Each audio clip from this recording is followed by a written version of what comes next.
A Werewolf Shifter Romance, written by Amelia Hart. Chapter 1. The Wrong Number.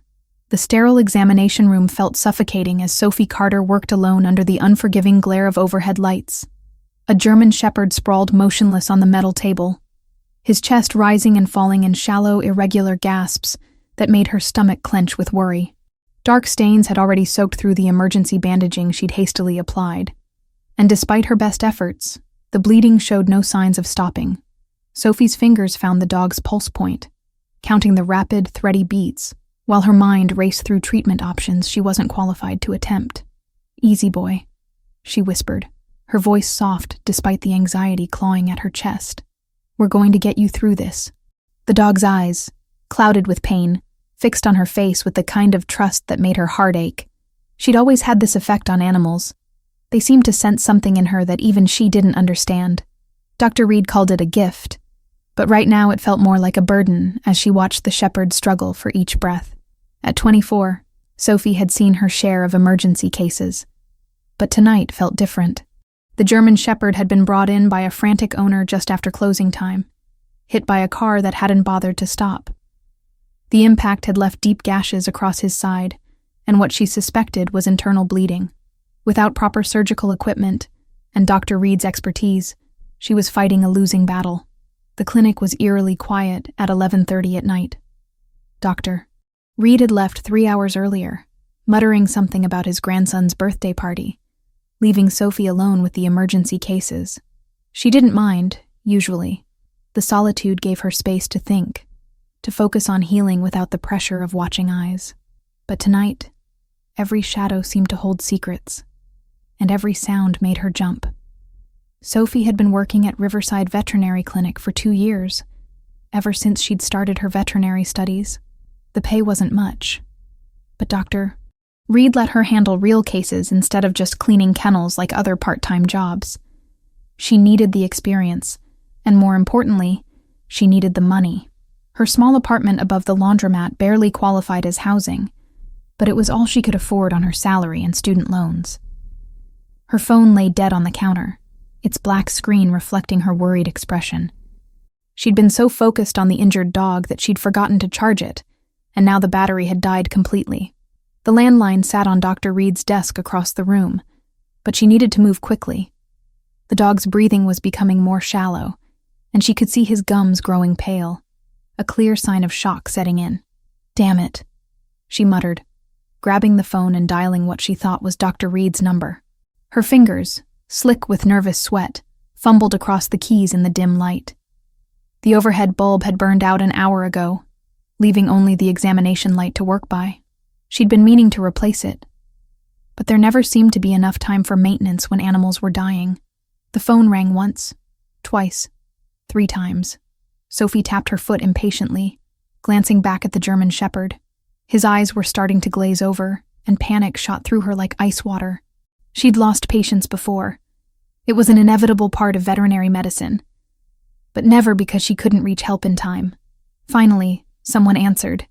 "Hello?" The voice was wrong. Too deep, too commanding, definitely not Dr. Reed's familiar rasp.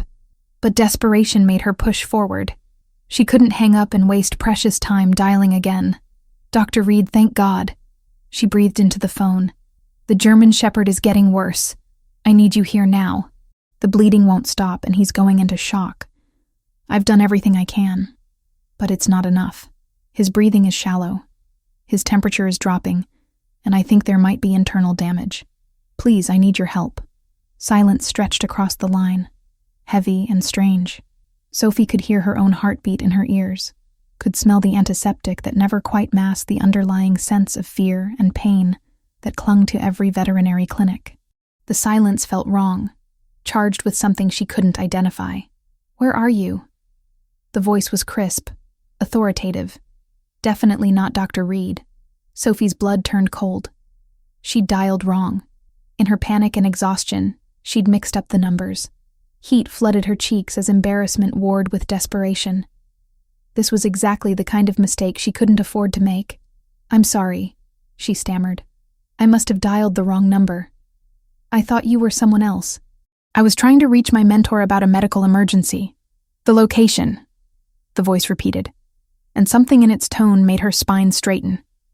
It wasn't a request. It was a command, delivered with the kind of authority that expected immediate compliance. Sophie glanced around the empty clinic, suddenly aware of how isolated she was. The parking lot outside was dark, the streetlights casting long shadows between the buildings. Her beat-up Honda sat alone under the flickering security light, and beyond that, nothing but darkness stretching toward the industrial district. Anyone could be out there, watching, waiting. "I can't tell you that," she said, trying to inject strength into her voice. "I don't know who you are. This was a mistake. You said the German Shepherd was dying." The stranger's voice was calm now, almost gentle. But underneath the softness was steel. "You need help." Sophie looked back at the dog, whose breathing had become even more labored. His tongue was hanging out, pink foam gathering at the corners of his mouth. She was losing him, and Dr. Reed still wasn't answering his phone. She'd tried his number 3 times in the last hour, getting only voicemail each time. Her hands clenched around the receiver as she faced an impossible choice. There was something in the stranger's voice, a certainty that suggested he knew exactly what kind of help she needed. Maybe he was a veterinarian too, someone who understood the desperation of watching a life slip away. Maybe the universe had connected her to exactly the person who could save this dog's life. Riverside Veterinary Clinic, she heard herself say. On Maple Street, just past the old courthouse. "But I should warn you, I'm calling the police if you're not who you say you are." The line went dead. Sophie stared at the phone in her hand, her heart hammering against her ribs. What had she just done? She'd given her location to a complete stranger, someone who'd answered a wrong number, and somehow convinced her to trust him with information that could put her in serious danger. But the German Shepherd's labored breathing reminded her why she'd taken the risk. She moved back to the examination table, placing her hands gently on the dog's side. His breathing was shallow, rapid, his body temperature dropping despite the warming blanket she'd wrapped around him. She had maybe 20 minutes before she lost him completely. Outside, she heard the sound of engines. Not just one car, but several, their headlights cutting through the darkness as they pulled into the clinic's parking lot. Sophie's mouth went dry as she watched through the window. 3 black SUVs arranged themselves in the parking lot like pieces on a chessboard, their tinted windows revealing nothing about the occupants. This wasn't Dr. Reed. This was something else entirely. The engines shut off in perfect synchronization, and Sophie watched as figures emerged from the vehicles. Even in the dim lighting, she could see they moved with predatory grace, their posture alert and ready. These weren't veterinarians coming to help with an emergency. These were something far more dangerous. Sophie's hands found the German Shepherd's head, stroking his ears as she whispered reassurances that she didn't feel. Whatever was about to happen, she wouldn't abandon the animal that had trusted her with his life. The clinic door's bell chimed as someone entered. Chapter 2. Dangerous Strangers. The man who entered the clinic moved with the fluid confidence of someone accustomed to commanding rooms. Sophie's breath caught as she took in his imposing figure, easily 6'2", with broad shoulders that filled out his dark jacket perfectly. His black hair was cropped short, professional, but there was nothing soft about the sharp angles of his face or the way his nearly black eyes swept the clinic with predatory assessment. Behind him came 4 other men, each one radiating the same controlled danger. They weren't thugs or common criminals. Their expensive clothes and coordinated movements suggested something far more sophisticated. Sophie's grip tightened on the examination table as they fanned out through the small space, their eyes cataloging exits and potential threats with military precision. "You're not Dr. Reed," Sophie said, proud that her voice remained steady despite the fear clawing at her throat. The leader's gaze found hers, and she felt pinned like a butterfly under glass. "No," he agreed, his voice the same deep baritone that had commanded her location over the phone. "I'm someone who received your message about an emergency." "What kind of veterinarians travel in a convoy?" Sophie demanded, positioning herself protectively between the strangers and the injured German Shepherd. "Who are you people?" Instead of answering, the man approached the examination table with careful steps, his attention shifting to the dying dog. Something in his expression softened as he took in the animal's condition. The shallow breathing, the blood-soaked bandages, the glassy eyes that spoke of approaching death. "What happened to him?" he asked, and Sophie was surprised by the genuine concern in his voice. "Hit and run," she replied automatically, then caught herself. "Not that it's any of your business. I asked you a question." The man's lips curved into what might have been a smile. "My name is Caspian Cross. I run a specialized veterinary practice. When I received your call, I thought one of my patients was in danger." "Specialized how?" Sophie's eyes narrowed. "And why do you need bodyguards for house calls?" "I work with difficult cases," Caspian said smoothly. "Animals that others have given up on. As for security, you'd be surprised how emotional people get when their pets are involved." It was a reasonable explanation, but something in his tone suggested layers of meaning she wasn't privy to. Sophie studied his face, looking for tells, for signs of deception. Her father had been a con artist before he died, and she'd learned to read people's lies in the subtle tightening around their eyes, the way their shoulders tensed when they fabricated stories. Caspian Cross was hiding something, but she couldn't detect outright deception, more like he was telling a version of the truth, edited for her consumption. "The dog is dying," she said bluntly. "If you're really a veterinarian, prove it." Without hesitation, Caspian rolled up his sleeves and moved to the sink, washing his hands with the practiced efficiency of someone who'd done it thousands of times. Sophie watched as he examined the German Shepherd with gentle but thorough hands, his fingers finding pressure points she'd missed, his eyes identifying symptoms she'd overlooked. "Collapsed lung," he murmured, more to himself than to her, probably from the impact. "That's why the breathing is so labored." Sophie's heart sank. "I don't have the equipment for thoracic surgery." "He's going to die, isn't he?" "Not if we work fast." Caspian's hands moved with surprising gentleness as he stroked the dog's head. "I need you to hold him steady. Can you do that?" "Of course, but—" "Trust me," Caspian interrupted, and something in his eyes made her believe him despite every rational instinct screaming warnings. What followed was the most intense 20 minutes of Sophie's life. Caspian worked with instruments from a medical kit one of his men produced, his hands steady and sure as he performed emergency procedures that would have challenged a board-certified veterinary surgeon. Sophie found herself assisting almost automatically, her body responding to his quiet commands before her mind could process them. "Pressure here," he directed, guiding her hands to the correct position. "Feel that? The lung is re-expanding." The moment their fingers touched, Sophie felt something like an electric shock race up her arm. Caspian's hands stilled for just a heartbeat, his eyes flicking to hers with an expression she couldn't interpret. The air between them seemed to thicken, charged with something that had nothing to do with the medical emergency. "Focus," he said quietly, but his voice had roughened slightly. Sophie nodded, trying to ignore the way her pulse had quickened. This wasn't the time for whatever strange attraction was crackling between them. The German Shepherd's life hung in the balance. Under Caspian's guidance, they stabilized the dog's breathing and stopped the internal bleeding. Sophie watched in amazement as the animal's color improved, his breathing becoming deeper and more regular. It was like watching a miracle unfold. "How did you know?" she asked as they cleaned up. "About the collapsed lung?"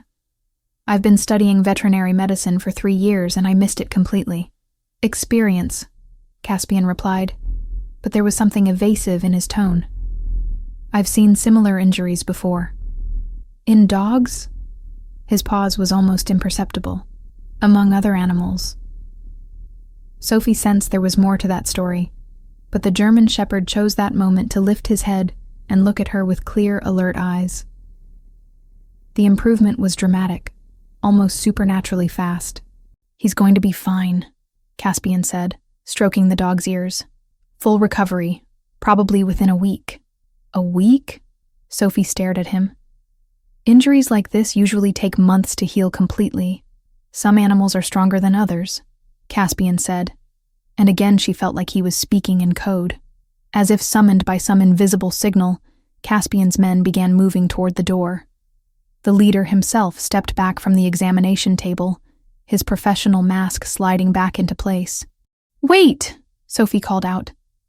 "I need to know how to reach you, for follow-up care, or if there are complications." Caspian pulled a business card from his jacket and placed it on the counter. Sophie glanced at it. Expensive paper, embossed lettering, but containing only a name and phone number. No business address, no credentials, no indication of what kind of practice he ran. "If you need anything," he said, "call that number." "What about payment?" Sophie asked. "You just saved this dog's life. I have to owe you something." "Consider it a professional courtesy," Caspian replied, but his eyes lingered on her face with an intensity that made her skin warm. "Though I would suggest being more careful about walking alone at night. This isn't the safest neighborhood." "I've been working here for 2 years," Sophie said defensively. "I know how to take care of myself." "I'm sure you do." Caspian's smile was enigmatic, but some dangers are harder to spot than others. Before Sophie could ask what he meant, he was moving toward the door with that same predatory grace.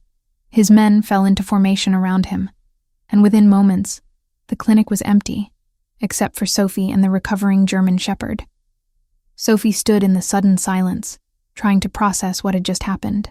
A stranger had answered her wrong number, brought a team of men who moved like soldiers, performed veterinary surgery with techniques she'd never seen, and then disappeared into the night like something out of a dream. She picked up his business card, running her thumb over the raised lettering. Caspian Cross. The name felt familiar on her tongue, though she was certain they'd never met before. There was something about him that called to her, something that made her want to trust him, despite every red flag her logical mind was raising. The German shepherd whined softly, drawing her attention back to the present. His eyes were bright and alert, his breathing normal. By all rights, he should still be fighting for his life. But instead, he looked ready to jump off the table and run around the parking lot. Sophie's phone buzzed with a text message. She'd plugged it in while Caspian worked, and now it showed several missed calls from Dr. Reed. "Sorry, kiddo," his voicemail said. "Family emergency ran longer than expected. How's our 4-legged patient?" Sophie stared at her phone, then at the business card, then at the miraculously recovered dog. How was she supposed to explain any of this to Dr. Reed? How could she tell him that a mysterious stranger with no credentials had performed emergency surgery in their clinic and then vanished without a trace? Outside, she heard a car engine starting. Sophie rushed to the window just in time to see a single black sedan pulling away from the curb across the street. Had someone been watching the clinic? Watching her? Caspian's words echoed in her mind. Some dangers are harder to spot than others. What had she gotten herself into? Chapter 3. Shadows and Wolves. 3 days passed since the mysterious encounter at the clinic, and Sophie couldn't shake the feeling that her world had tilted off its axis. The German shepherd, whom she'd started calling Max, had made a complete recovery that defied every principle of veterinary science she'd learned. Dr. Reed had been stunned by the animal's progress, running additional tests that showed no trace of the severe injuries that had nearly killed him. "I've never seen anything like it," Dr. Reed muttered, studying Max's latest x-rays. "It's as if the trauma never happened. The lung tissue shows no scarring, no signs of recent repair." "Are you absolutely certain about the initial diagnosis?" Sophie nodded, though doubt crept into her voice. "He was dying, Dr. Reed. Collapsed lung, internal bleeding, shock symptoms. I documented everything, but when she'd searched for her notes from that night, they were nowhere to be found. The examination forms she'd filled out had vanished, along with any physical evidence of Max's original condition. It was as if someone had deliberately erased all proof of what had happened. More disturbing than the missing paperwork was what Sophie had begun noticing around town. Cars that appeared wherever she went, different vehicles, but always with tinted windows that prevented her from seeing the occupants.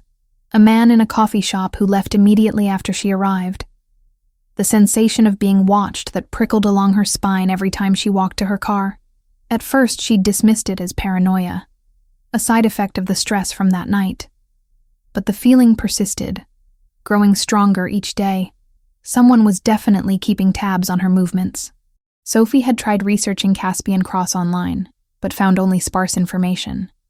A few business listings for Cross Industries, a successful consulting firm with offices in 3 major cities, some charity photos showing him at fundraising events, always impeccably dressed and surrounded by society's elite. Nothing that explained his veterinary skills or his small army of bodyguards. The business card he'd left contained only his name and a phone number. She'd picked it up a dozen times, thumb hovering over her phone's keypad, but something always stopped her from calling. What would she say? Thank you for saving a dog's life with impossible healing techniques. Please explain why I feel like I'm being followed. Thursday evening found Sophie leaving campus later than usual, her head buzzing with information from her advanced animal physiology lecture. Professor Martinez had covered regenerative healing in various species, touching on cases where animals recovered from injuries that should have been fatal. The parallels to Max's recovery were unsettling. The university parking lot was nearly empty, most students having fled for weekend plans or part-time jobs. Sophie's Honda sat under a flickering light that cast intermittent shadows across the asphalt. She'd parked in the same spot for 3 years without incident, but tonight something felt wrong. 2 men emerged from behind a van parked 3 spaces away. They moved with purpose, their attention focused entirely on her. Sophie's hand tightened around her keys, muscle memory from a self-defense class making her position the longest key between her knuckles. "Sophie Carter?" the taller man asked, his smile too wide and too practiced. "Who's asking?" she replied, taking a step back toward the better-lit area near the science building. "We're investigators," the second man said, pulling out a wallet that he flashed too quickly for her to read. "We need to ask you some questions about the incident at your workplace 3 nights ago." "What incident?" Sophie's heart rate spiked, but she kept her voice level. "Nothing happened at the clinic." "Come now, Miss Carter," the first man said, moving to block her retreat. "We know about your visitors, the men with the expensive cars. What did they want with you?" Sophie's mind raced. These men weren't police. Their suits were too cheap, their badges too conveniently brief, but they knew about Caspian and his team, which meant they'd been watching that night. "I don't know what you're talking about," she said, continuing to back away, "and I don't have to answer your questions without proper identification." The men exchanged glances, and Sophie saw the moment they decided to drop the pretense. The taller one reached into his jacket while his partner moved to flank her. "I think you do know," he said, his voice losing its false friendliness. "And I think you're going to tell us everything." Sophie turned and ran. Behind her, she heard cursing and heavy footsteps. The science building was 50 yards away, but its doors were locked after 8 p.m. Her car was closer, but she'd never get the door open and the engine started before they caught her. Panic flooded her system as she realized how isolated she was. Then she heard something that froze her blood. A low, rumbling growl that seemed to come from everywhere at once. The footsteps behind her stopped abruptly. Sophie spun around to see her pursuers backing away from the shadows between 2 cars, their faces pale with terror. The growling intensified, and massive shapes emerged from the darkness. Wolves. 3 of them, each larger than any wild animal should be. Their fur was so dark it seemed to absorb light, and their eyes glowed with an intelligence that was disturbingly human. They moved with coordinated precision, placing themselves between Sophie and the 2 men. "What the hell?" one of the men whispered, his hand shaking as he reached for something inside his jacket. The largest wolf's lips pulled back to reveal fangs that gleamed like ivory daggers. The sound it made was nothing like the howls Sophie had heard in nature documentaries. This was a promise of violence, a warning that transcended species. Both men turned and fled, stumbling over each other in their haste to reach their van. The engine roared to life, and they peeled out of the parking lot with screeching tires, leaving Sophie alone with 3 enormous predators. Sophie should have been terrified. Every instinct should have been screaming at her to run, to find shelter, to call for help. Instead, she found herself studying the largest wolf's eyes. They were deep blue, almost black, and achingly familiar. "Caspian," she whispered. The wolf's ears pricked forward, and something like surprise flickered across its features. For a moment, the 3 animals stood perfectly still, as if her recognition had changed some fundamental equation. Then the shadows between the cars shimmered, and where wolves had stood, 3 men now waited. Sophie's mind struggled to process what she'd just witnessed, logic warring with the evidence of her own eyes. Caspian stepped into the light, fully human, but somehow retaining that same predatory grace. His clothes were dark and expensive, without a wrinkle to suggest he'd just transformed from another form entirely. "Are you hurt?" he asked, his voice carrying the same authority she remembered from the clinic. Sophie's voice failed as she tried to form words around the impossibility of what she'd just seen. "You're not human." "No," Caspian agreed simply. "I'm not." The casual admission hit her like a physical blow. Everything she thought she knew about the world had just been turned upside down. Shapeshifters were real. The man who'd saved Max's life was something out of legends and horror movies. "What are you?" she managed to ask. "We call ourselves shifters," Caspian said, moving closer with careful steps, as if approaching a skittish animal. "We share this world with humans, but we prefer to remain unnoticed." "Those men," Sophie said, glancing toward where the van had disappeared. "They knew about you. They were asking about that night at the clinic." Caspian's expression darkened. "What did you tell them?" "Nothing. I didn't know what they were talking about." Sophie wrapped her arms around herself, suddenly cold despite the mild evening. "How did they know? How did they find me?" "Because you were seen with me," Caspian said, and something like guilt colored his voice. "Being associated with my kind puts you in danger from people who would use that knowledge for their own purposes." "What kind of purposes?" Instead of answering directly, Caspian pulled out his phone and spoke in low, urgent tones to someone on the other end. Sophie caught fragments.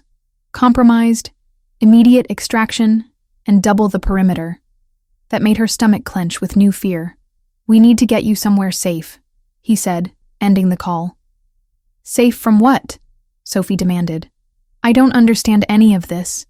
3 days ago, you saved a dog's life. Now you're telling me you're some kind of werewolf, and people are hunting me because I witnessed it?" "It's more complicated than that," Caspian said carefully. "But yes, essentially, there are factions among humans who know about our existence. Some want to study us, others want to control us, and a few want to eliminate us entirely. Being seen with me has put you on their radar." Sophie laughed, a sharp sound edged with hysteria. "This is insane. I'm a veterinary student. I study for exams and worry about paying rent. I don't deal with secret organizations and shapeshifters." "You do now," Caspian said gently. "I'm sorry, Sophie. If I'd known that call would endanger you, I would have found another way to help that night." "Found another way to help? You answered a wrong number." "No," Caspian said, his eyes finding hers. "I answered exactly the call I was meant to answer." Before Sophie could ask what he meant, the distant sound of engines echoed across the parking lot, multiple vehicles approaching fast. "Friends of yours?" she asked. Caspian's expression was grim as he counted the lights. "No, and we're out of time." Chapter 4. Sanctuary in the Mountains. The attack came with brutal efficiency. Black SUVs roared into the parking lot from 3 directions, their headlights cutting through the darkness like searchlights. Men poured out of the vehicles before they'd fully stopped, moving with military precision that made Sophie's blood turn to ice. "Down!" Caspian barked, his hand finding the small of her back and pushing her behind a concrete pillar. Sophie crouched in the shadows, her heart hammering as she watched Caspian and his 2 companions shift into their wolf forms with fluid grace. The transformation was mesmerizing and terrifying. Bones stretching, muscles rippling, human features melting into something wild and powerful. Within seconds, 3 enormous wolves stood where men had been moments before. The battle was unlike anything Sophie had ever imagined. The wolves moved like liquid darkness, striking from multiple angles with coordinated attacks that spoke of years of fighting together. But their opponents were prepared for supernatural adversaries, wielding weapons that crackled with electricity and fired silver-tipped projectiles. "Tranquilizers!" Sophie heard one of the attackers shout. "We need them alive!" The largest wolf, Caspian, leaped over a car and tackled 2 men simultaneously, his massive form moving with impossible speed. But even as he fought, Sophie could see that they were outnumbered. More vehicles were arriving, disgorging fresh reinforcements. A tranquilizer dart caught one of Caspian's companions in the shoulder. The wolf stumbled, his movements becoming sluggish as the drugs took effect. Caspian's anguished howl echoed across the parking lot as he tried to reach his fallen pack member. Sophie couldn't just hide and watch. These creatures, These men were fighting to protect her, and one of them was about to be captured because of it. Without thinking, she grabbed her car keys and sprinted toward her Honda. "Sophie, no!" Caspian's voice carried even in his wolf form, a psychic projection that hit her mind with startling clarity. But she was already behind the wheel, engine roaring to life. Sophie had grown up in foster care, moving between families who saw her as a burden or a paycheck. She'd learned to drive at 13, stealing her foster father's truck to escape his wandering hands. Racing through back roads to avoid the police had taught her skills she'd never expected to need again. She floored the accelerator, her Honda shooting toward the attackers' vehicles like a missile. The element of surprise bought her precious seconds as the men dove for cover. Sophie spun the wheel hard right, her car sliding sideways and clipping two of the SUVs hard enough to crumple their front ends. The distraction gave Caspian the opening he needed. He bounded toward his injured companion, grabbing the tranquilized wolf by the scruff and dragging him toward the shadows. The third member of their group provided cover, his snarls and snapping teeth keeping the attackers at bay. "This way!" Caspian had shifted back to human form, his voice urgent as he beckoned Sophie from behind the science building. Sophie abandoned her ruined car and ran toward him, adrenaline making her movements sharp and precise. Behind her, shouts erupted as their attackers reorganized, but Caspian was already leading her into the wooded area behind the campus. They ran through the darkness for what felt like hours, following paths that Sophie hadn't known existed. Caspian moved with the confidence of someone who knew every tree and stone, while his companions flanked them in their wolf forms, ears constantly swiveling to catch sounds of pursuit. When they finally stopped, Sophie's lungs burned and her legs shook with exhaustion. They stood in a clearing where a sleek black helicopter waited, its rotors already spinning. The pilot looked like another of Caspian's people. Alert, professional, deadly. "Where are we going?" Sophie shouted over the noise of the engines. "Somewhere safe," Caspian replied, helping her into the aircraft. "Somewhere they can't reach you." The helicopter lifted into the night sky, carrying Sophie away from everything familiar. Below, the lights of the city grew smaller until they were just scattered stars against the darkness. She pressed her face to the window, watching her old life disappear into the distance. Caspian sat across from her, his expression grim as he spoke into a radio headset. Even without hearing the conversation, Sophie could tell it was bad news. His jaw tightened with each exchange, and his knuckles went white where he gripped the armrest. After 40 minutes of flight, they descended toward a compound nestled in what looked like pristine wilderness. Sophie could make out buildings arranged around a central courtyard, their architecture blending seamlessly with the forest that surrounded them. Security lights illuminated defensive positions that spoke of serious preparation for exactly this kind of situation. The helicopter touched down on a landing pad carved from native stone. As the rotors wound down, Sophie found herself surrounded by more of Caspian's people.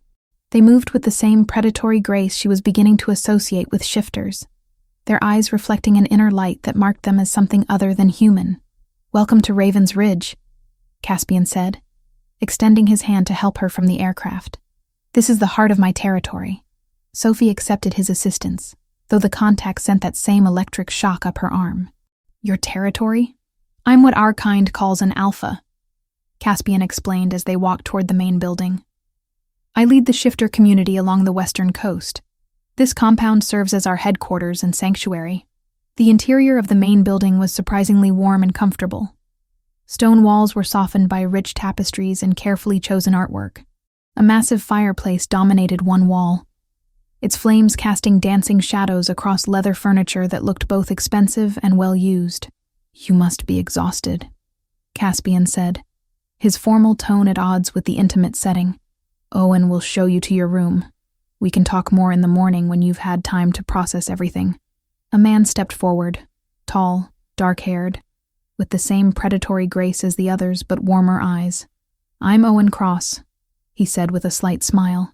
"Caspian's brother and second in command. Let me get you settled." Sophie followed Owen through hallways lined with photographs showing the compound's history. She caught glimpses of Caspian in many of them, sometimes in formal settings with other serious-looking people, other times in candid shots with what were clearly pack members. In every image, he carried himself with the natural authority of someone born to lead. The guest room Owen led her to was more luxurious than any hotel Sophie had ever seen. A king-size bed dominated the space, while floor-to-ceiling windows offered views of the forest beyond. A fireplace had already been lit, casting warm light across polished wood floors covered with thick rugs. "The bathroom is through there," Owen said, indicating a doorway. "You'll find clothes in the closet. We keep items in various sizes for situations like this. If you need anything else, just pick up the phone. The kitchen staff can prepare whatever you'd like to eat." "Situations like this?" Sophie asked. "Do you rescue people from shadowy government organizations often?" Owen's smile was rueful. "More often than we'd like. The human world isn't as separate from ours as most people believe. There are always those who want to exploit the connection. What do they want with me?" "I'm nobody special. You were seen with our alpha," Owen said simply. "That makes you special by association." And he paused, studying her face with an intensity that made her uncomfortable. "There might be more to it than that. Caspian will explain when he's ready." After Owen left, Sophie stood alone in the luxurious room, trying to process the events of the last few hours. This morning, her biggest concern had been a midterm exam in comparative anatomy. Now she was a guest. Or was it prisoner? In a supernatural stronghold, protected by creatures that shouldn't exist from enemies she didn't understand. She moved to the windows, looking out at the forest that stretched to the horizon.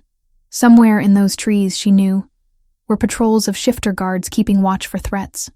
The thought should have been comforting, but instead, it emphasized how completely her world had changed. A soft knock at the door interrupted her thoughts. Sophie turned to find a young woman entering with a tea service, her movements graceful and silent. "I'm Luna," she said with a warm smile. "I thought you might want something to help you sleep." "Thank you," Sophie said, accepting the steaming cup. The tea smelled of herbs she couldn't identify, but it carried an immediate sense of calm. "Can I ask you something?" "Of course. Are you like them? A shifter?" Luna nodded. "Most of us here are. This compound houses about 200 pack members and their families. We're not just warriors. We're teachers, doctors, engineers, artists. We live full lives, just hidden from the human world. Why hide? If there are so many of you, why not just reveal yourselves?" Luna's expression grew sad. "Because humans fear what they don't understand.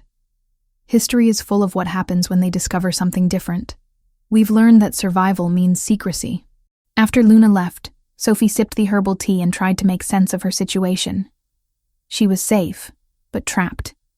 Protected, but isolated from everything she'd known. And at the center of it all was Caspian Cross, the enigmatic alpha who'd answered her desperate phone call and changed her life forever. Through her window, she could see lights moving through the forest. The patrols Owen had mentioned. Her protectors were out there, keeping watch through the night.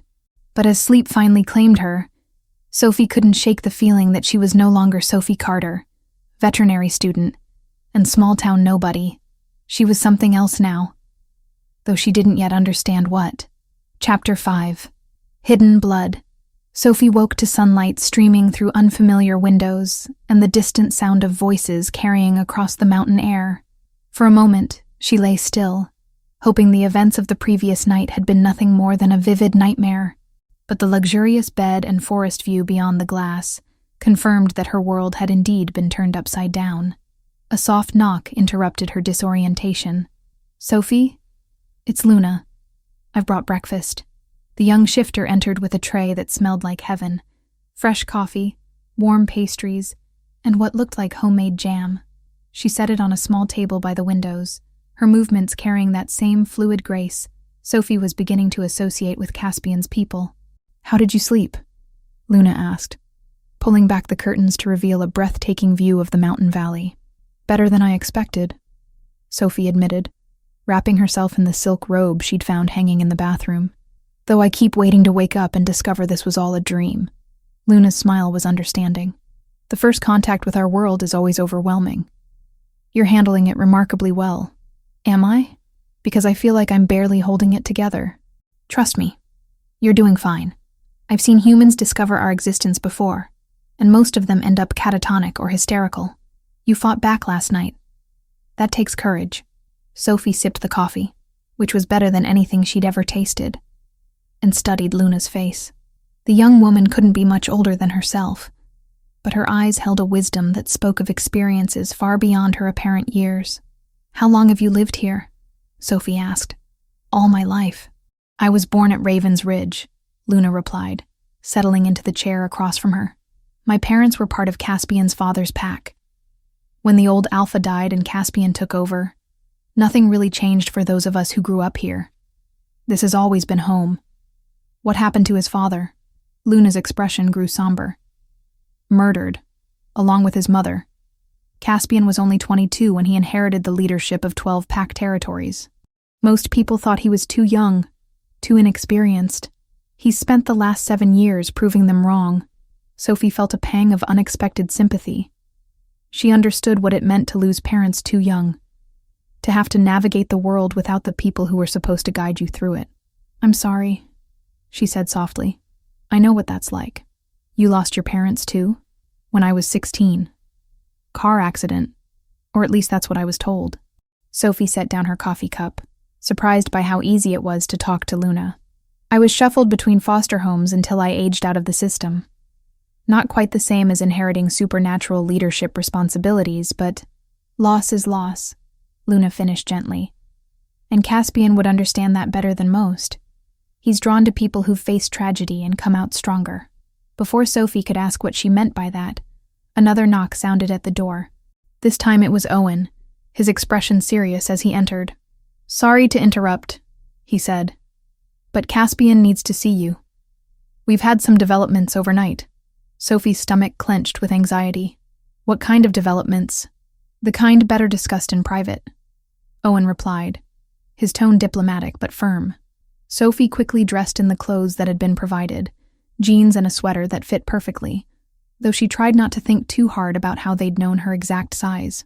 Owen led her through the compound, past training areas where shifters practiced combat in both human and wolf forms.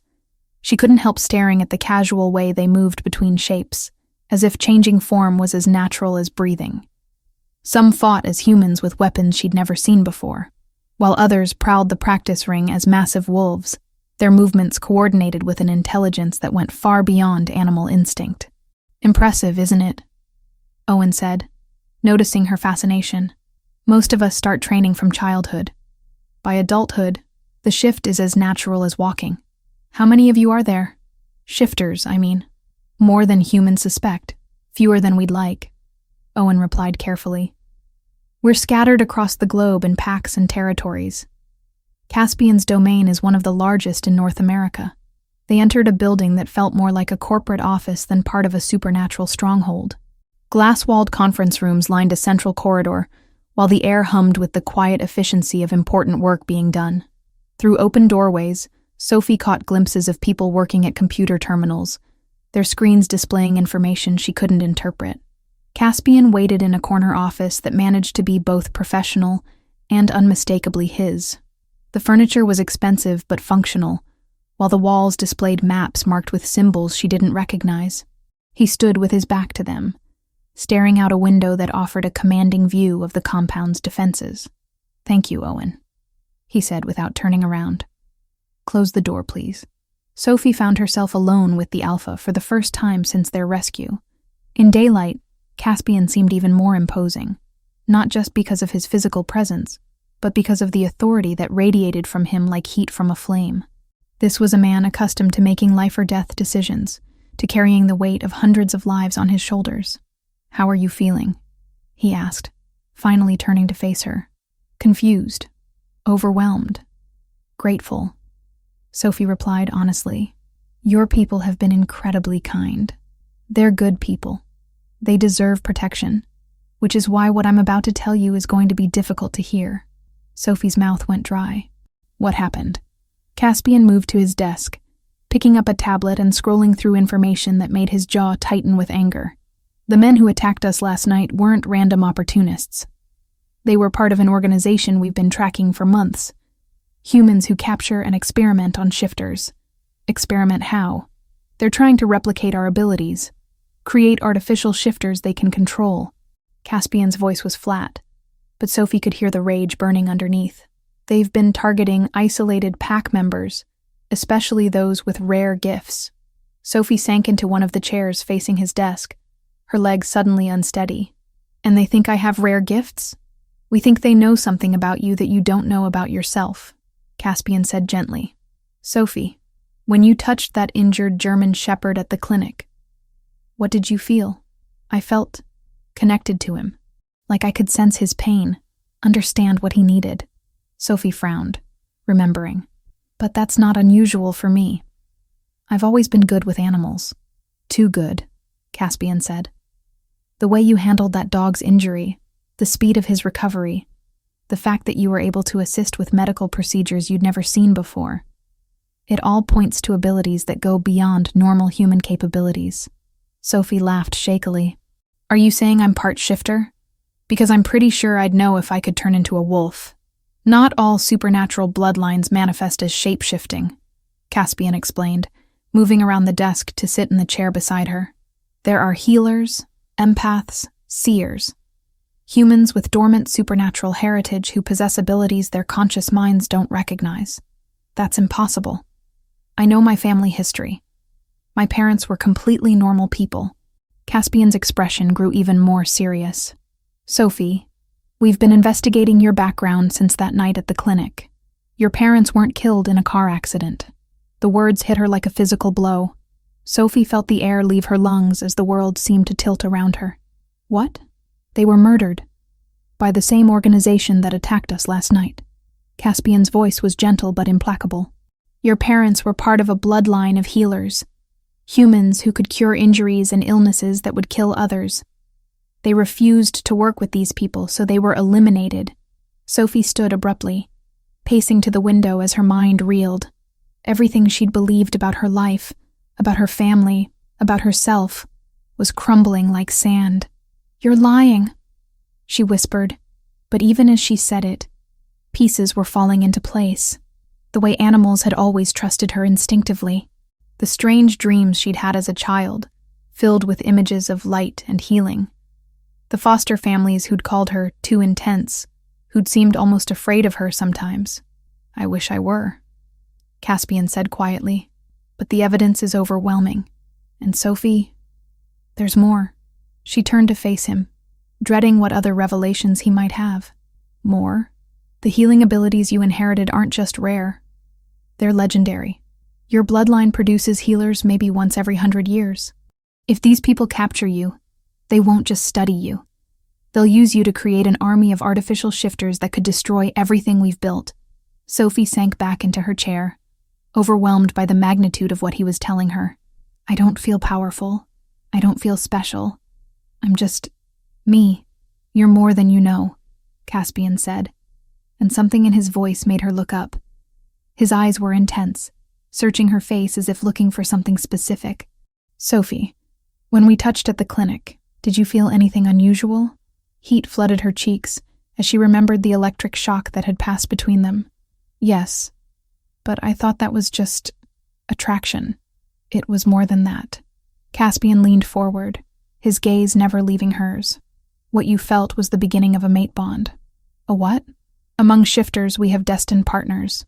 When we meet them, there's an immediate recognition, a connection that goes beyond the physical or emotional. Caspian's voice grew rough. Sophie, you're not just a healer. You're my mate. The room went silent, except for the sound of Sophie's ragged breathing. Everything was too much. The revelations about her parents, about her abilities, about the connection she felt to this dangerous, compelling man. I need air, she managed to say, standing on unsteady legs.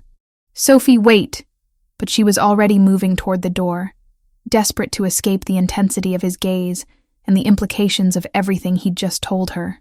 She fled through the corridors, past surprised pack members, toward the exit that would take her into the forest where she could think clearly. Behind her, she heard Caspian calling her name, but she didn't stop. She couldn't stop. Not when her entire understanding of herself had just been destroyed and rebuilt in the span of a single conversation. The forest welcomed her with cool shadows and the rustle of wind through pine needles. Sophie ran deeper into the woods, following a path that seemed to call to her instincts. Only when she could no longer see the compound behind her did she finally stop, leaning against a massive tree trunk as she struggled to catch her breath. Her parents had been murdered. She had supernatural abilities. She was supposedly destined to be with a man she'd known for less than a week. And somewhere out there, people were hunting her for her blood. Chapter 6. Blood and Betrayal. Sophie had been walking through the forest for almost an hour when the tranquilizer dart hit her shoulder. The sharp pain was followed immediately by a spreading numbness that made her legs buckle beneath her.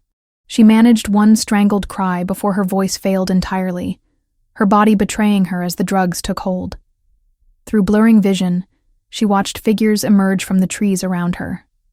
They moved with military precision, faces hidden behind tactical masks, weapons trained on her prone form. One of them spoke into a radio with calm professionalism. Package acquired. Beginning extraction. Sophie tried to fight as they lifted her, tried to call out for Caspian, but her body no longer obeyed her commands. The last thing she saw before unconsciousness claimed her was the canopy of pine branches disappearing as they carried her away from safety. When awareness returned, Sophie found herself in what looked like a medical facility, carved from raw stone.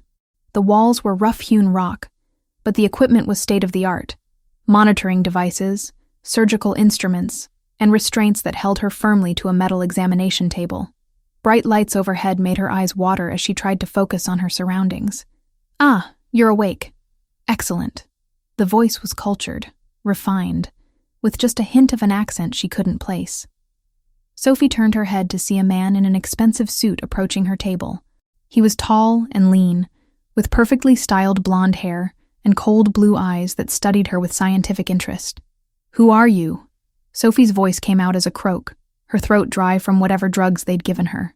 "My name is Victor Crane," he said, pulling up a chair beside her table. "And you, my dear, are far more valuable than you realize." "I don't know what you're talking about." Sophie tested the restraints holding her wrists and ankles, but they were designed to hold much stronger creatures than herself. Victor's smile was patronizing. "Of course you don't. That's the beauty of dormant bloodlines. The power exists whether you're aware of it or not. Tell me, Sophie Carter, do you know what your parents really were?" Despite Caspian's revelations earlier, hearing it from this stranger's lips sent ice through her veins. "My parents were normal people. Normal people don't possess the genetic markers for supernatural healing abilities," Victor said, consulting a tablet in his hands. "Normal people don't carry bloodlines that can trace their ancestry back to the original healers who walked alongside the first shifters centuries ago." He stood and moved to a nearby table covered with medical instruments. Sophie's heart rate spiked as she watched him examine various syringes and scalpels with casual interest. "You see, my dear, your parents made a terrible mistake 16 years ago. When my organization approached them about joining our research program, they refused. They believed their gifts should remain hidden, used only to help animals and the occasional human who stumbled across their path. So you killed them," Sophie whispered, pieces of a horrific puzzle falling into place. "We removed an obstacle," Victor corrected matter-of-factly, "and we've been watching you ever since, waiting for your abilities to manifest. Imagine our surprise when our surveillance indicated you'd made contact with Caspian Cross, the most powerful alpha on the western seaboard." Victor returned to his chair, leaning forward with predatory interest.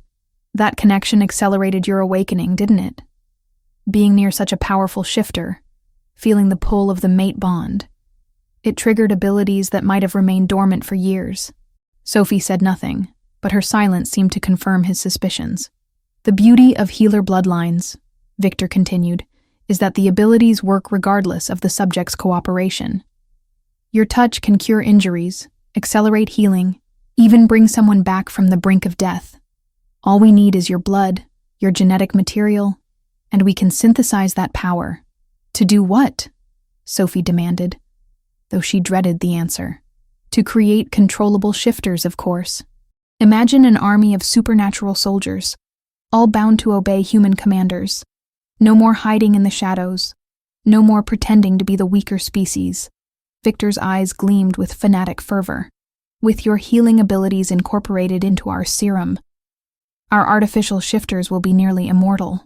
A door opened at the far end of the chamber, and several people in lab coats entered wheeling equipment that looked like something from a nightmare. IVs, extraction devices, machines. Sophie didn't recognize but which radiated menace. "The process will be somewhat uncomfortable," Victor said conversationally. "But don't worry, we need you alive and relatively healthy for the foreseeable future. Think of yourself as a renewable resource." Sophie pulled against her restraints with desperate strength, but the metal held firm. "Caspian will find me. He'll tear this place apart." "Oh, I'm counting on it," Victor replied with genuine pleasure. "You see, dear Sophie, you're not just bait for one alpha. Cross isn't the only shifter who's shown interest in your unique abilities. By the time we're finished here, every major pack leader on the continent will be trying to rescue you." The implications hit Sophie like a sledgehammer. "You want them to come. I want them to walk into the trap we've spent months preparing. Motion sensors, gas dispensers filled with concentrated tranquilizers, capture protocols designed specifically for supernatural physiology." Victor gestured to the stone walls around them. "This facility has been designed as the ultimate shifter prison. Every alpha who comes for you will become another test subject."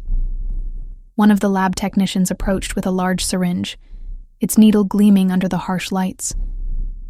Sophie's healing abilities might be dormant to her conscious mind, but her body recognized the threat instinctively. Power she'd never known she possessed suddenly blazed to life, flowing through her veins like liquid fire. The restraints holding her left wrist snapped. Victor's eyes widened with excitement rather than alarm. "Magnificent. Did you see that?" The stress response triggered a massive surge in her cellular energy output. Sophie used her free hand to tear at the remaining restraints, but the technicians were already moving. More syringes appeared, filled with sedatives designed to suppress supernatural abilities. But as the first needle pierced her skin, Sophie's power lashed out instinctively. The technician who'd injected her suddenly straightened, his eyes clearing as if he'd awakened from a long sleep. Confusion replaced the cold professionalism on his face as he looked around the chamber. "What am I doing here?" he asked, his voice filled with genuine bewilderment. "Where are we?" Victor cursed and grabbed a weapon from one of the guards, shooting the confused technician with a tranquilizer dart. As the man collapsed, Victor turned to Sophie with renewed interest. "Fascinating. Your healing abilities can not only cure physical ailments but also mental conditioning. That technician had been psychologically programmed for months, and you undid it with a single touch."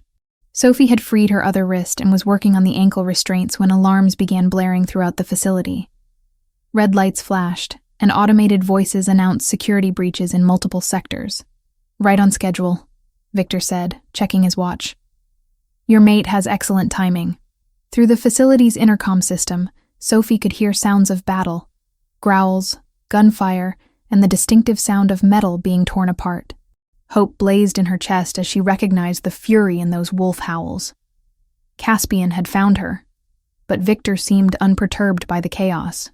"Guards, initiate Protocol 7. It's time to welcome our guests properly." Gas began hissing from vents in the ceiling. Not the killing kind, but Sophie could smell the chemical tang of the tranquilizers Victor had mentioned.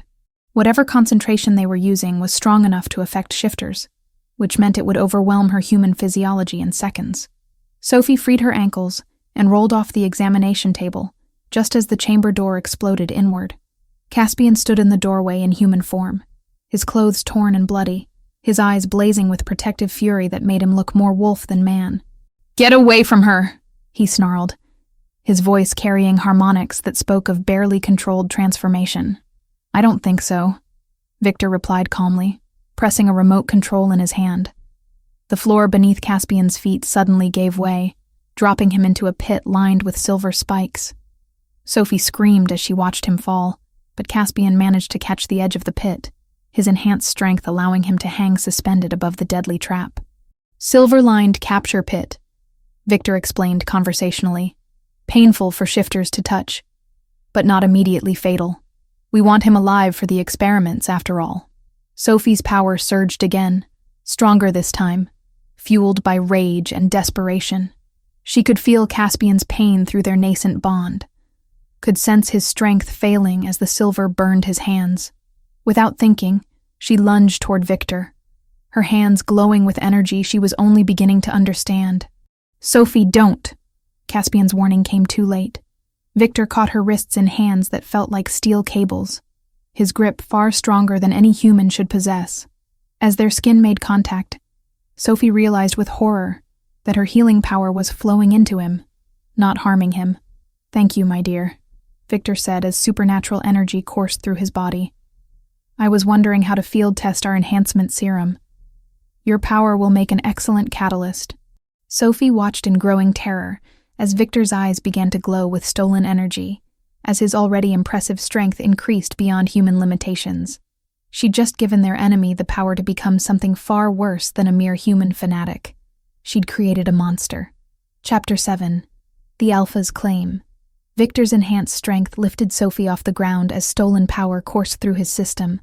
His eyes blazed with supernatural energy that didn't belong to him, and his grip on her wrists felt like iron manacles. But even as terror flooded through her, Sophie could feel something else. A connection that went deeper than fear or pain. Caspian's presence in her mind, urgent and desperate. "Sophie, listen to me. The bond between us, use it. My strength is yours." She didn't understand what he meant until she felt it. Power flowing not just from her into Victor, but from Caspian into her. The mate bond he'd spoken of was more than emotional connection. It was a conduit that allowed them to share abilities, to become more than the sum of their parts. "Impossible," Victor snarled as he felt the change in her energy signature. "You're just a human with dormant abilities." "No," Sophie said, her voice stronger than it had been moments before. "I'm something else entirely." The power building within her wasn't just healing energy anymore. It carried the force of Caspian's alpha authority, the protective fury of a mate defending his chosen partner. Sophie had never felt anything like the strength flowing through her veins, transforming her from victim to something far more dangerous. Victor's eyes widened as he realized what was happening. "You're bonding. Right now, in the middle of battle, you're completing a mate connection that takes most shifter pairs months to achieve. Some bonds are stronger than others," Caspian said through gritted teeth as he hauled himself out of the silver-lined pit. His hands were burned and bleeding from contact with the toxic metal, but determination drove him forward. Sophie channeled the combined power flowing through her into a surge of pure healing energy, but instead of letting Victor steal it, she reversed the flow. Every enhanced ability he'd absorbed, every artificial modification his body had undergone, she began systematically dismantling. Victor screamed as his stolen strength turned against him. The enhancements that had made him superhuman became weaknesses, as Sophie's power identified them as foreign elements to be purged. His grip on her wrists loosened as his body convulsed with the effort of containing energies at war within his cells. "Kill them both!" Victor managed to shout to his remaining guards. But Caspian was already moving, his injuries forgotten in the face of mortal threat to his mate. He shifted mid-leap, human form dissolving into the massive black wolf that had first saved Sophie in the parking lot. His jaws closed around the throat of the nearest guard, while his claws raked across tactical armor, designed to stop bullets, but not supernatural fury. Sophie felt every moment of the battle through their growing connection. Caspian's pain became hers, but so did his strength, his speed, his predatory instincts honed by years of leadership. She'd never fought anyone in her life, but now she moved with borrowed knowledge, ducking attacks and striking back with precision that surprised her enemies. More guards poured into the chamber, but they faced opponents who were no longer merely human and shifter. Sophie and Caspian fought as a bonded pair, each anticipating the other's moves, covering weaknesses and amplifying strengths through their psychic link. "This is impossible," Victor gasped, struggling to maintain control as Sophie's power continued dismantling his enhancements. "Mate bonds don't activate this quickly. The process takes time, preparation, ritual." "You're wrong," Sophie said, dodging a tranquilizer dart and redirecting its trajectory into one of Victor's own men. "Some connections transcend your understanding of how things work." Through the facility's sound system, she could hear the battle expanding. Caspian's pack had arrived in force, dismantling Victor's carefully prepared trap with coordinated efficiency. The gas designed to incapacitate shifters, was being neutralized by pack members with specialized abilities, while the silver-lined capture pits were being bypassed by wolves who'd spent years training for exactly this kind of rescue operation. But Victor wasn't finished. Even as Sophie's power stripped away his stolen abilities, he pulled a final weapon from his jacket, a syringe filled with liquid that glowed with unnatural light. "If I can't control you," he snarled, "then I'll make sure no one can benefit from your abilities." The needle was aimed at Sophie's heart, designed to deliver a toxin that would corrupt her healing gifts into their opposite, a power that would cause death instead of life. But Caspian's wolf form intercepted the strike, Victor's syringe piercing fur and muscle instead of finding its intended target. Sophie felt the poison enter Caspian's bloodstream through their bond, felt his system beginning to shut down as the toxin attacked his enhanced physiology. But she also felt something else, an opportunity. The mate bond worked both ways. If she could share his strength, then she could also share his burden. Sophie placed her hands on Caspian's wolf form, channeling not just healing energy, but her very life force into him.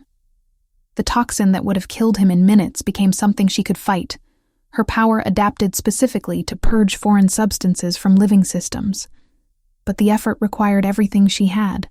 Sophie felt her own strength draining away as she pulled Victor's poison into herself, using her body as a filter to cleanse what threatened her mate.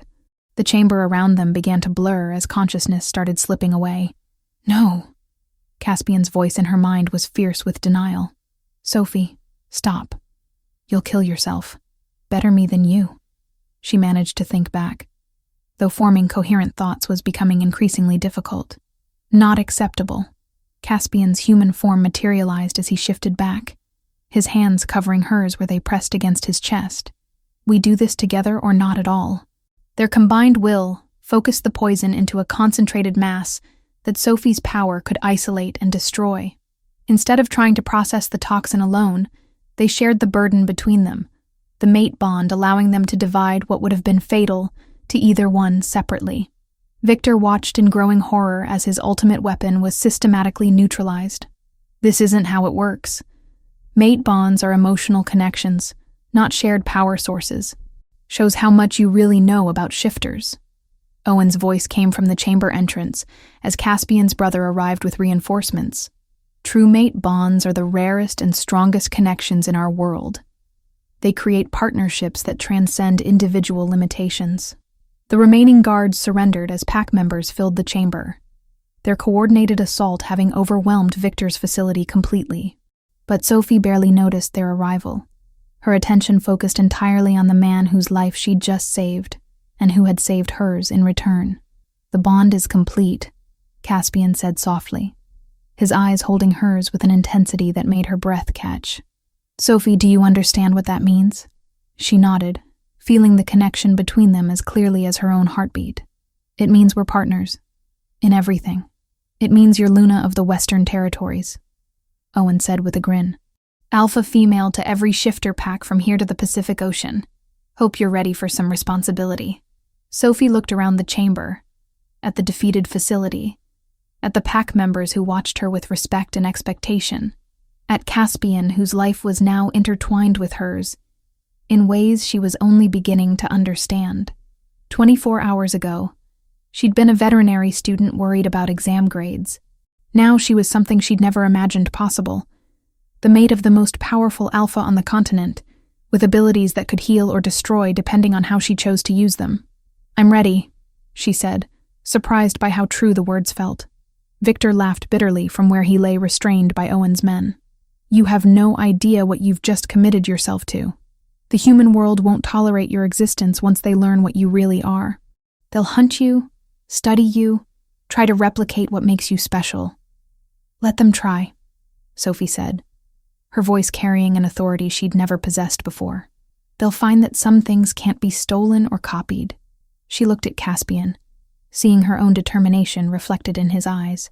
Whatever challenges awaited them, they would face them together. The frightened woman who'd hidden in the clinic less than a week ago was gone, replaced by someone who understood her place in a larger world. The mate bond hummed between them, strong and unbreakable, promising a future neither could have imagined alone. Chapter 8. Forever Bound. 6 months had passed since the confrontation at Victor's facility, and Sophie was still adjusting to the reality of her transformed life. She stood at the floor-to-ceiling windows of her new office at Ravens Ridge, watching pack members go about their evening routines in the compound below. Children played in the courtyard while their parents finished work shifts, and patrol teams prepared for their nightly circuits through the forest. "Second thoughts?" Caspian's voice came from behind her, warm with affection and understanding. Sophie turned to find her mate leaning against the doorframe, still wearing the formal suit he'd donned for their video conference with the European pack leaders earlier that day. Even after months of being bonded, the sight of him still made her pulse quicken. "Never," she said, moving into his arms with the easy familiarity of established intimacy. "I was just thinking about how different everything is now." "Different how?" Caspian asked, his hands settling at her waist as he pulled her closer. 6 months ago, the most important decision I had to make was which textbook to study from. Sophie laughed, gesturing toward the papers spread across her desk. "Now I'm reviewing territorial agreements and healing protocols for 12 different pack communities. The transition from veterinary student to Luna had been challenging, but deeply fulfilling. Sophie's unique abilities as a healer had revolutionized medical care throughout Caspian's territory, allowing her to establish treatment centers that served both shifters and the human communities that unknowingly bordered their lands. "Any regrets?" Caspian asked, though his tone suggested he already knew the answer. "Only that it took a life-or-death situation for us to find each other," Sophie replied, reaching up to straighten his tie, "though I suppose that's fitting for us." Their relationship had deepened steadily since completing the mate bond, but it had required adjustment from both sides. Caspian had learned to share the isolation of leadership, while Sophie had grown into authority she'd never expected to wield. The young woman who'd once worried about paying rent was now responsible for the welfare of thousands. A knock at the office door interrupted their moment. Luna entered carrying a tablet and wearing the expression that meant important news. "Sorry to interrupt," she said with a grin that suggested she wasn't particularly sorry. "But Dr. Martinez is here for your monthly evaluation, Sophie. And Owen wants to brief you both on the new territorial applications from the Midwest packs." Sophie sighed, stepping back from Caspian's embrace. The glamorous life of supernatural leadership. Dr. Martinez first, Caspian decided. "The territorial discussions can wait until after we know how you're progressing." Dr. Martinez was the pack's senior medical officer, a woman whose shifting abilities had manifested in enhanced diagnostic senses, rather than the typical wolf form. She'd been monitoring Sophie's development as a healer, documenting abilities that continued to evolve at an unprecedented rate. "How are you feeling?" Dr. Martinez asked, as she set up her monitoring equipment in the medical bay adjacent to Sophie's office. "Strong. Better than I ever have, actually," Sophie replied honestly. "The connection with Caspian has stabilized everything. My abilities don't feel wild or unpredictable anymore. That's consistent with what we're seeing in the data," Dr. Martinez confirmed, reviewing readings that tracked Sophie's energy output and healing capacity. "Your power levels have increased by nearly 30% since the bonding ceremony, but more importantly, your control has improved dramatically." The formal claiming ceremony had taken place 3 weeks after the rescue, a private ritual witnessed only by pack leadership and Sophie's chosen family within the community. Unlike human weddings, shifter bonding ceremonies focused on the spiritual and psychic connection between mates, creating legal and mystical ties that bound them in ways human marriage couldn't match. "Any unusual symptoms?" Dr. Martinez continued her examination, taking blood samples that would reveal more than any human medical test could detect. "Actually, yes," Sophie said, glancing at Caspian. "I've been having vivid dreams lately. Not nightmares, but incredibly detailed visions of places I've never been, people I've never met. And sometimes I wake up knowing things I shouldn't know." Dr. Martinez paused in her work, exchanging a meaningful look with Caspian. "What kind of knowledge?" "Yesterday I knew that a pack member in Oregon was injured before Owen received the emergency call," Sophie explained. "Last week I woke up with detailed information about healing techniques that aren't in any textbook I've studied. Ancestral memory," Dr. Martinez said with excitement. "Your healer bloodline is connecting you to the knowledge of previous generations. It's incredibly rare, even among documented healers." "Is it dangerous?" Caspian asked, his protective instincts immediately activated. Not dangerous, but significant, Dr. Martinez replied. Sophie, you're developing into something beyond what we initially expected. The combination of your natural abilities, the mate bond enhancement, and now ancestral memory access makes you possibly the most powerful healer born in centuries. The implications hung heavy in the air. Power of that magnitude brought responsibility and risk in equal measure. There's something else, Sophie said quietly. I think I might be pregnant. The words hung in the sudden silence like a dropped bomb. Caspian went very still beside her, his expression cycling through surprise, joy, and protective concern. How long have you suspected? Dr. Martinez asked, her professional demeanor masking obvious excitement. A few weeks. The symptoms are subtle, but combined with the enhanced abilities and the strange dreams, Sophie shrugged. It feels different than anything I've experienced before. Dr. Martinez immediately began additional tests, her equipment humming with activity as it analyzed samples that would confirm or deny Sophie's suspicions. The wait felt eternal, filled with the weight of possibilities that would change everything once again. Congratulations, Dr. Martinez finally said with a broad smile. You're definitely pregnant. About 8 weeks along, based on the hormone levels and energy signatures I'm detecting. Sophie felt Caspian's arms wrap around her from behind, his joy and wonder flooding through their bond with overwhelming intensity. A child. Their child. The first offspring of a true healer and an alpha king in documented shifter history. What does this mean? Sophie asked, though she suspected the answer would be complicated. It means your child will be unique, Dr. Martinez replied carefully.